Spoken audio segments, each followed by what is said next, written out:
I think that when you're working inside an organisation, you are pretty constricted by what you can do without getting in trouble.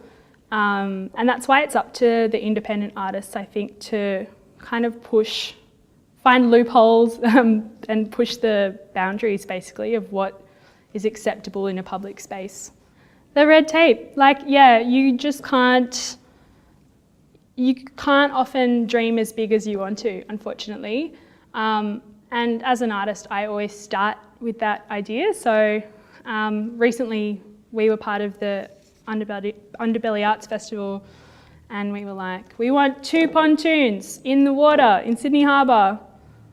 That is what we want.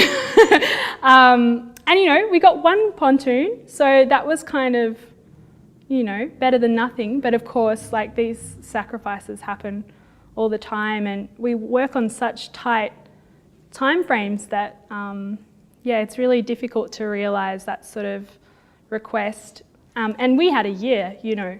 So yeah, it is really tricky because there are so many stakeholders in terms of public space, and for somewhere like Cockatoo Island, you know, you've got your Sydney Harbour Foreshore and the Cockatoo Island Trust, and I don't know if there's a council there. But yeah, there are a lot of people that you have to please, and so we're always bending over backwards trying to please people.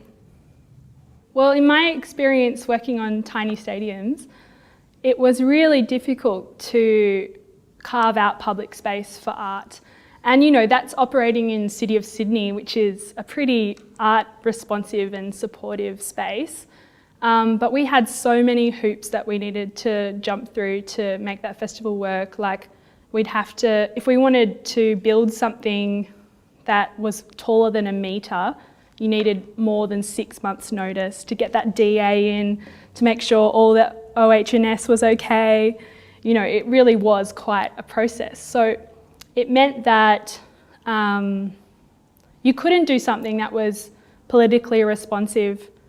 It had to be this really drawn out, huge process. And sometimes we couldn't realise works because it just wasn't possible within the time frame and with the number of forms you have to fill out. And you know, that's City of Sydney. Like, imagine another council that was less into having like experimental contemporary art in their streets. Like, it really is a tricky thing to put on. I think that work that engages with that, the way that public space and companies, you know, multinational corporations sometimes interact, are really effective. So I can think of a number of works that have done that, but one that comes to mind is like Lara Toms's Hub of Democracy, Ultimate Vision Monuments to Us, the C3 West MCA project she did. That was in Hurstville Westfield. So, you know, that's already opening up what is a public space. It's essentially a huge mall. But she engaged in that space in a way that I thought was really interesting, because she kind of went in and said, like, okay, who uses this public space? Mostly people without much capital. So teenagers essentially just hang out in that space. And that's not a very like commercially viable thing for Westfield.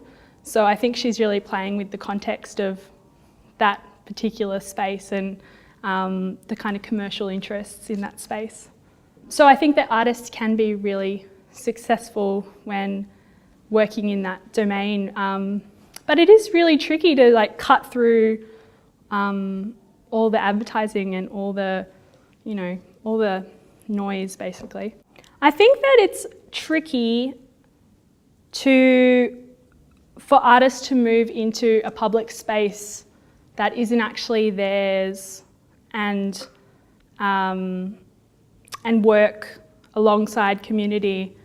I think that can be pretty fraught sometimes, particularly if there are like underlying power dynamics between artist and community. I think that art and activism has to go through really regimented channels now. So if you wanted to run a rally, for example, you'd have to like check it off with the police and put in an OH&S form and a risk assessment, and these kinds of, this kind of red tape and the hoops you have to jump through, kind of repeating myself, but it is really tricky, and it means that artists and activists can't be responsive to political changes that happen. And you know, the solution is probably just to move outside those structures if you can.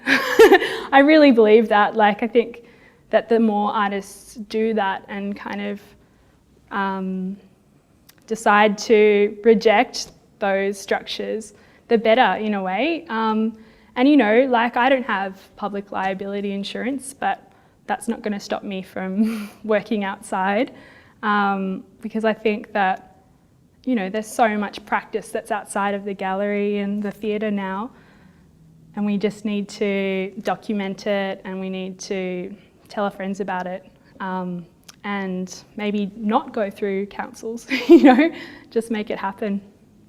The gentrification of a city is, you know, works against the artist because it pushes us further and further out, and it means that, you know, these warehouse spaces that once exist can't exist anymore because of the economic context.